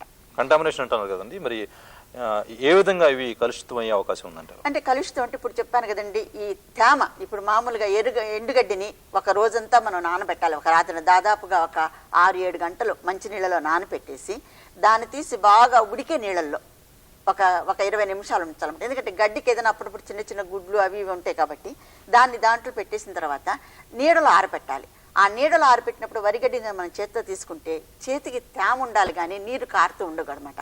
అప్పుడు ఆ సమయంలో మనము ఈ బ్యాగులో పెట్టుకొని 2 లేయర్స్ వరిగడ్డి, తర్వాత కొంచెం స్పాను, 2 అట్లా ఆ విధంగా మొత్తం ఇంత సైజు వచ్చేంత వరకు మనం పెట్టుకొని దారం కట్టేస్తాం. దారం కట్టేసి ఒక రూమ్లో షెల్ఫ్లు కానివ్వండి, లేకపోతే అరలు అనుకోండి, లేదు ఏమి లేకపోతే ఇటుకి రాళ్ళని పేర్చి పెట్టుకోవటము, మనకు ఉన్న సదుపాయం ఏదైనా సరే మనం పెట్టుకొని దాని మీద పెట్టచ్చు. అలా పెట్టిన తర్వాత ఏం చేస్తారంటే, మనము కొంచెము రూమ్ చల్లగా ఉండాలి. రూమ్ చల్లగా ఉండాలనుకునేసరికి కింద ఇసుకేసి కొంచెం నీళ్లు పట్టడం కానివ్వండి, లేకపోతే గోడలకు చుట్టూ మనం గనీ బ్యాగులు లాంటివి ఏదైనా కట్టి నీళ్లు చల్లితే కొద్దిగా కావలసినటువంటి ఈ హ్యూమిడిటీ మనం మెయింటైన్ చేయాలన్నమాట. ఆ చల్లదనాన్ని కనుక మనం మెయింటైన్ చేస్తే 12 నుంచి క్వాలిటీ ఆఫ్ స్పాన్ మీద ఆధారపడి ఉంటుంది, మీరు వేసే పద్ధతిని పైన ఆధారపడి ఉంటుంది. ఎంత క్వాంటిటీ వేస్తున్నారు అంటే క్వాలిటీ ఆఫ్ ద స్పాను, మీరు ఎంత స్పాన్ వేస్తున్నారు, ఎలా వేస్తున్నారు. ఇప్పుడు కొంతమంది నేను చెప్పాను కదా ఒక బ్యాగ్లో పెట్టాలండి అని చెప్పేసి, ఆ బ్యాగ్లో పెట్టేటప్పుడు గడ్డిని మామూలుగా వేసేసి స్పాన్ తీసుకొని మనం ఇట్లా అంచులమ్మటగా వేసామంటే తొందరగా మైసిరి మల్లుతుంది. లేదు మధ్యలో వేసామనుకోండి కొంత టైం పడుతుంది ఇటు అటు అల్లుకోవటానికి. కాబట్టి ఈ విధంగా క్వాలిటీ ఆఫ్ ద స్పాను మీరు ఎలా వేస్తున్నారు, ఎంత వేస్తున్నారు దానిపైన ఆధారపడి ఉంటుందండి. ఈ పుట్టగొడుగుల ప్రాముఖ్యత, పెంపకంలో తీసుకోవాల్సిన జాగ్రత్తల గురించి చాలా వివరంగా చెప్పారండి. నమస్కారం. నమస్కారం.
పుట్టగొడుగుల పెంపకం గ్రామీణ ప్రజలకు ఎక్కువ లాభదాయకంగా ఉంటుందన్న ఉద్దేశంతో 1986వ సంవత్సరంలో బాపట్లలోని గృహ విజ్ఞాన కళాశాలలో పుట్టగొడుగుల పెంపక కార్యక్రమాన్ని చేపట్టడం జరిగింది. ఈ కార్యక్రమాన్ని ప్రోత్సహిస్తూ ఆంధ్రప్రదేశ్ వ్యవసాయ విశ్వవిద్యాలయం వారు శిక్షణా తరగతులను ఏర్పాటు చేయడానికి ఆర్థిక సహాయాన్ని అందించి ప్రోత్సహించడం జరిగింది.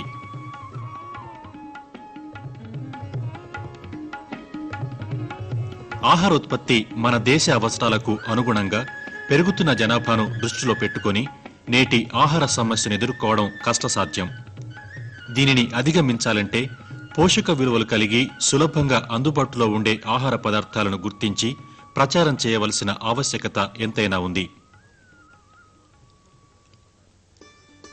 ప్రస్తుత పరిస్థితులలో పుట్టగొడుగుల పెంపకాన్ని కుటీర పరిశ్రమగా చేపట్టినట్టయితే గ్రామీణ ప్రజల ఆర్థిక స్తోమతను పెంచడానికి, ఆహారంలోని పోషక విలువలను పెంచడానికి, నిరక్షరాస్యులైన నిరుద్యోగులకు ఉపాధిని కల్పించడానికి ఎంతో సహకరిస్తుంది.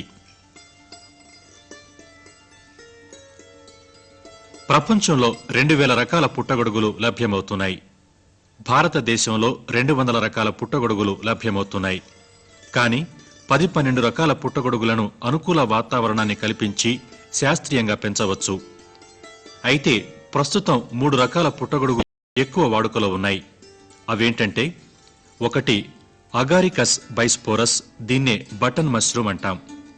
2వది వల్వరిల్లా స్పీషీస్, దీన్నే ప్యాడీ స్ట్రా మష్రూమ్ లేదా ఎండుగడ్డి పుట్టగొడుగులు అంటాం. 3వది ప్లూరోటస్ స్పీషీస్, దీన్నే ఆయస్టర్ మష్రూమ్ అంటే ముత్యపు చిప్ప పుట్టగొడుగు అంటారు. ఈ పుట్టగొడుగులనే ఉష్ణ మండలాల్లో పెరిగే పుట్టగొడుగులు అంటారు. పుట్టగొడుగుల పెంపకానికి కావలసిన విత్తనాలను స్పాన్ అంటారు. దీనిలో ముఖ్యంగా తెల్లని దారం లాంటి మైసీలియం, సబ్స్ట్రేట్లు ఉంటాయి. ఒక విధంగా చెప్పాలంటే మొక్కల విత్తనాలను మళ్లీ మొలకెత్తించడానికి ఎలా వాడుతారో అదే విధంగా పుట్టగొడుగులను పెంచడానికి ఈ స్పాన్ను ఉపయోగిస్తారు.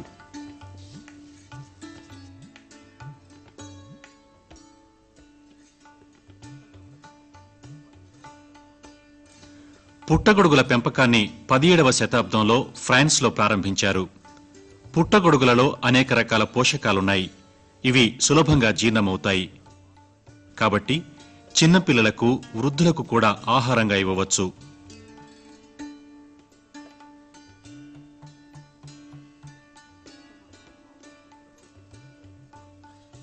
పుట్టగొడుగులోని మాంసకృత్తులలో పెరుగుదలకు కావలసిన లైసిన్ ఎమినో ఆమ్లం ఉంది.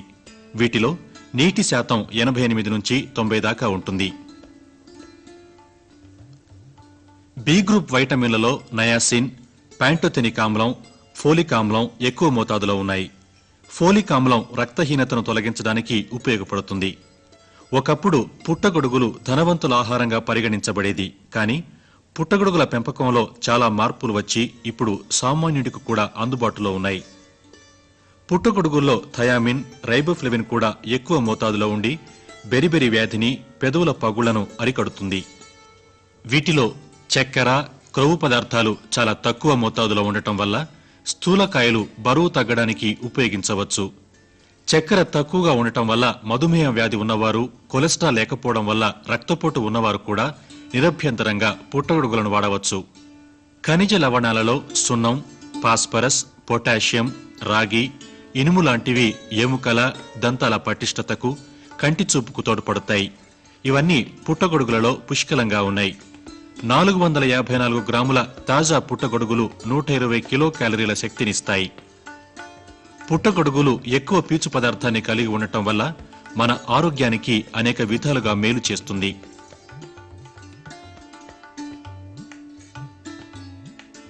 ప్రస్తుతం పుట్టగొడుగులను లైఫ్ సేవింగ్ డ్రగ్స్ అంటే ప్రాణాలను కాపాడే మందులలో, క్యాన్సర్ను తగ్గించే మందులలో వినియోగించడం జరుగుతున్నది. పుట్టగొడుగుల ఫ్రూటింగ్ బాడీ ఈ విధంగా విభజింపబడింది: క్యాప్, గిల్స్, కాండం, మైసీలియం. నిరుద్యోగులు, నిరక్షరాస్యులు, స్త్రీలు పుట్టగొడుగుల పెంపకాన్ని స్వయం ఉపాధి పథకం క్రింద చేపట్టవచ్చు.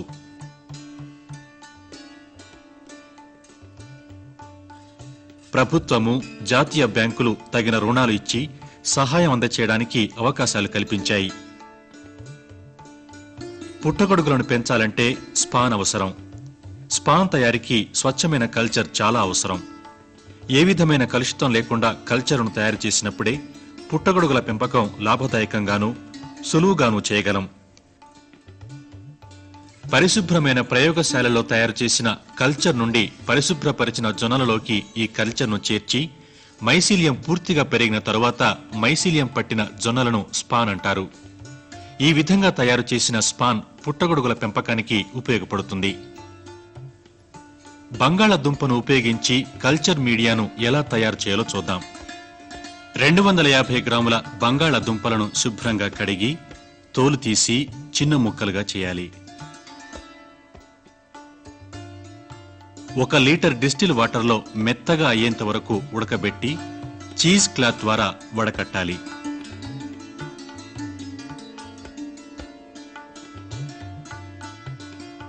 ఈ విధంగా వడకట్టిన ద్రవాన్ని గ్రాడ్యుయేటెడ్ సిలిండర్తో కూల్చుకోవాలి. తరువాత 20 గ్రాముల డెక్స్ట్రోస్, 20 గ్రాముల అగార్ పౌడర్ వేసి సన్నని సెగపైన కలుపుతూ వేడి చేయాలి. అగార్, డెక్స్ట్రోస్ పూర్తిగా కలిసిన తరువాత ఈ మీడియంను 10 మిల్లీలీటర్లు పరీక్ష నాళికలో పోసి గట్టిగా నాన్ అబ్జార్బెంట్ దూదితో బిరడలాగా చేసి మూసివేయాలి.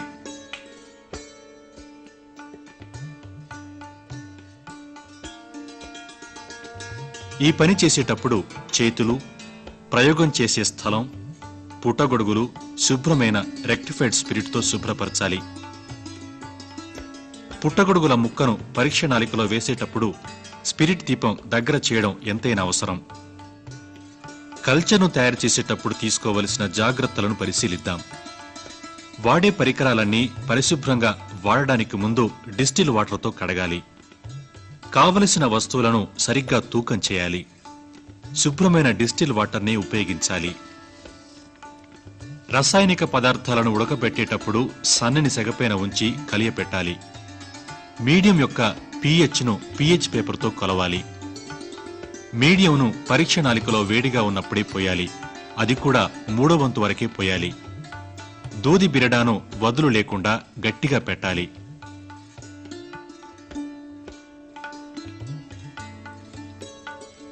స్టెరిలైజేషన్ జాగ్రత్తగా చేయాలి. స్టెరిలైజేషన్ అయిన తర్వాత పరీక్ష నాళికను వేడిగా ఉన్నప్పుడే ఏటవాలుగా ఉండేటట్లు అమర్చాలి.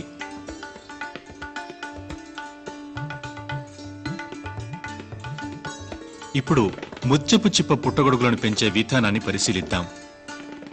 ముత్యపు చిప్ప పుట్టగొడుగులు లేదా ఆయస్టర్ మష్రూమ్స్ ఫోరోటస్ జాతికి చెందినవి. ఇవి రంగును బట్టి 2 రకాలు. ఒకటి గ్రే వెరైటీ, రెండవది వైట్ వెరైటీ. ఈ పుట్టగొడుగులను తాటాకుల గది, రెల్లుగడ్డి గది లేక మనం నివసించే ఇంటిలోని ఏదైనా ఒక గదిలో పెంచవచ్చు. ఈ పుట్టగొడుగులు ఎండిగడ్డిలో పెరిగేవి కాబట్టి గడ్డి పుట్టగొడుగులని, గవ్వల ఆకారంలో ఉంటాయి కాబట్టి పుట్టగవ్వలని కూడా వ్యవహరిస్తారు. పుట్టగొడుగులు పెరగడానికి ఉష్ణోగ్రత ఇంచుమించు 26 డిగ్రీల సెల్సియస్, తేమ 89 నుంచి 95% వరకు అవసరం. మన దేశంలో ఆంధ్రప్రదేశ్, తమిళనాడు, కర్ణాటక రాష్ట్రాల వాతావరణం ఈ పుట్టగొడుగుల పెంపకానికి చాలా అనుకూలమైనది. పుట్టగొడుగుల పెంపకానికి కావలసినవి ఏమిటంటే విత్తనము లేదా స్పాన్, ఎండుగడ్డి, వెదురు లేదా చెక్క లేదా ఇనుముతో చేసిన అరలు అంటే ర్యాక్స్, 60 సెంటీమీటర్ల పొడవు, 30 సెంటీమీటర్ల వెడల్పు కలిగి 70 నుంచి 100 గేజ్ మందం గల మైనపు సంచులు అంటే పాలిథిన్ కవర్లు. ఈ సంచుల మధ్యలో 1 సెంటీమీటర్ వెడల్పుతో 2 వైపులా రంధ్రాలు చేయాలి. ఇంకా ఒక గది, అందులో ఇంచుమించు 26 డిగ్రీల సెల్సియస్ ఉష్ణోగ్రత, 80 నుంచి 95% వరకు తేమ అంటే హ్యూమిడిటీ ఉండేలా చూడాలి.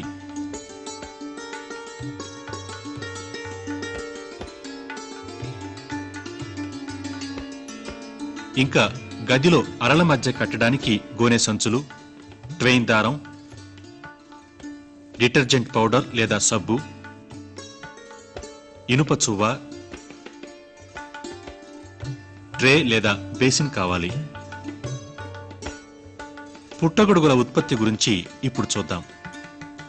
ఎండుగడ్డిని 3 నుంచి 4 సెంటీమీటర్ల పొడవులో ముక్కలుగా చేసి మంచి నీళ్లలో 12 నుంచి 14 గంటలు నానబెట్టాలి. నానిన గడ్డి ముక్కల నుండి ఎక్కువ నీటిని తీసివేసి మళ్లీ మరిగే నీళ్లలో ఆ ముక్కలను 20 నుంచి 30 నిమిషాలు ఉంచాలి. వేడి నీటిలోని గడ్డి ముక్కలను గోనె సంచులపై నీడలో 30 నిమిషాల పాటు ఆరబెట్టాలి.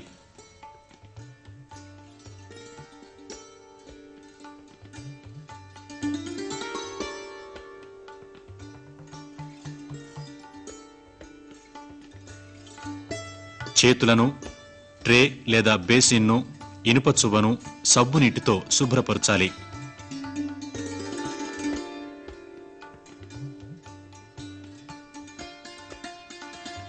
శుభ్రపరిచిన ట్రేలోకి ఇనుప చువ్వతో బీజాలను అంటే స్పాన్ను తీసి ఒకసారి బీజాలను కలియబెట్టాలి.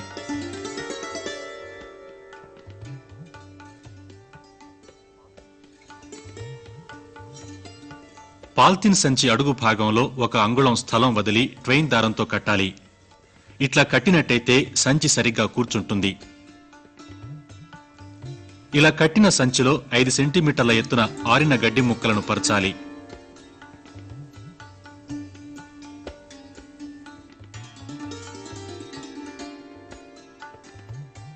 ఇదే విధంగా గడ్డిని, బీజాలను సంచిలో 3-4 వరుసల్లో అమర్చి పాల్తిన్ సంచి మూతిని గట్టిగా దారంతో కట్టాలి. ఇలా కట్టిన సంచులను బెడ్స్ అంటారు. ఈ బెడ్స్ ను కొయ్య అరల్లో అమర్చవచ్చు లేదా వేళ్లాడ కట్టొచ్చు.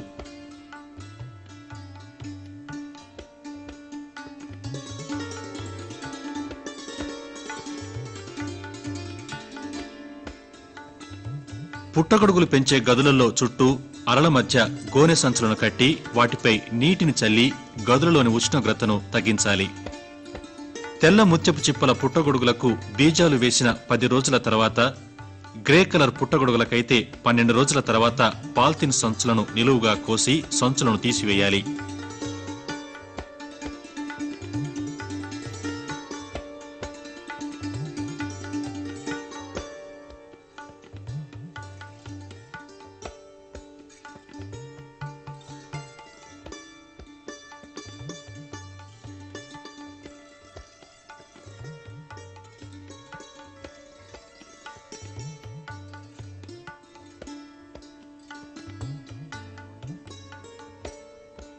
సంచులను తీసిన తర్వాత గడ్డి బెడ్స్ ని అరలపై జాగ్రత్తగా పెట్టాలి. బెడ్స్ చుట్టూ తెల్లని మైసీలియం అల్లుకొని ఉండటం వల్ల బెడ్ ఒక ముద్దలాగా ఉంటుంది. పాల్తిన్ సంచులు తీసివేసిన 3-4 రోజులలో పుట్టగొడుగులు మొలకెత్తి 2-3 రోజులలో బాగా పెరుగుతాయి. ఒక్కొక్క బెడ్ నుండి 3-4 సార్లు పంట వస్తుంది. ప్రతి బెడ్ నుంచి 3-4 పంటల్లో మొత్తం 1.5 కిలో నుండి 2 కిలోల పుట్టగొడుగుల దాకా వస్తాయి. పంట అయిపోయిన తర్వాత బెడ్స్ ని ఎరువుగా వాడవచ్చు. పుట్టగొడుగుల పెంపకంలో తీసుకోవలసిన జాగ్రత్తలేంటంటే బెడ్స్ కి చీమలు పట్టకుండా చూడాలి. ఉష్ణోగ్రత, తేమ తగినంత ఉండేటట్లు చూడాలి.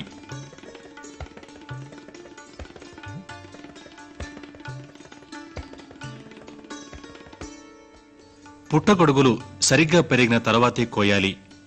గదిలోకి ఎండ పడకూడదు.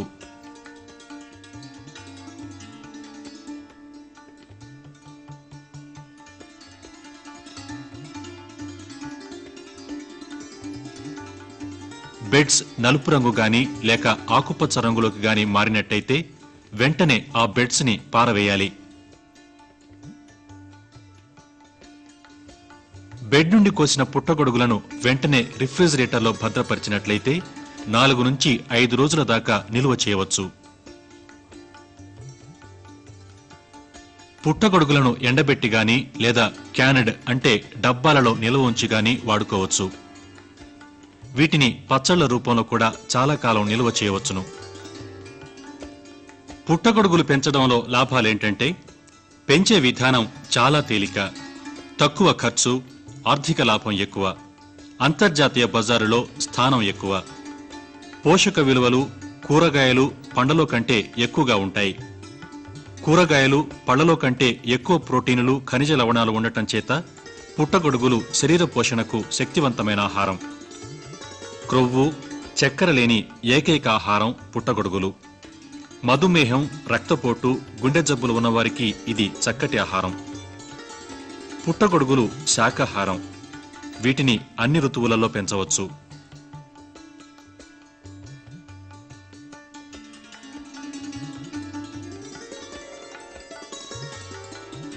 తక్కువ స్థలంలో ఎక్కువ పంటను పండించడానికి వీలుంటుంది. విషపూరితమైన పుట్టగొడుగులను ఎలా కనిపెట్టవచ్చో తెలుసుకుందాం. చెక్క మీద పెరిగి ముదురు రంగు కలవి మంచివి కావు. గొడుగు నేల మట్టానికి ఉన్నవి కూడా మంచివి కావు. పులుపు వాసన గలవి కూడా మంచివి కావు. పుట్టగొడుగులను ఆహారంగా వాడుకునే పద్ధతుల గురించి ఇప్పుడు తెలుసుకుందాం. కూరగాయలతో కూరను ఎలా వండుకుంటామో అట్లాగే పుట్టగొడుగులతో కూరను వండుకోవచ్చు. మాంసాహారాన్ని వండినట్టుగానే వీటిని వండుకోవచ్చు. పుట్టగొడుగులతో పచ్చళ్ళు కూడా పెట్టుకోవచ్చు. నూనెలో వేయించి మిరియాల పొడి చల్లి వాడుకోవచ్చును. ఎండు పుట్టగొడుగుల పొడిని మసాలా పొడిలాగా వాడుకోవచ్చు. అంతర్జాతీయ హోటళ్లలో పుట్టగొడుగుల సూప్ చాలా ప్రసిద్ధి. పుట్టగొడుగులను ఇతర కూరగాయలతో లేదా నూడిల్స్తో కూడా వాడుకోవచ్చు. అంతేకాదు, పుట్టగొడుగులతో వివిధ రకాల పులావ్ చేయవచ్చు. ఈ పుట్టగొడుగుల పెంపకానికి ప్రభుత్వము, అధికారులు, వ్యవసాయ విశ్వవిద్యాలయాలు తగు రీతిలో ప్రోత్సాహాన్ని అందిస్తున్నాయి.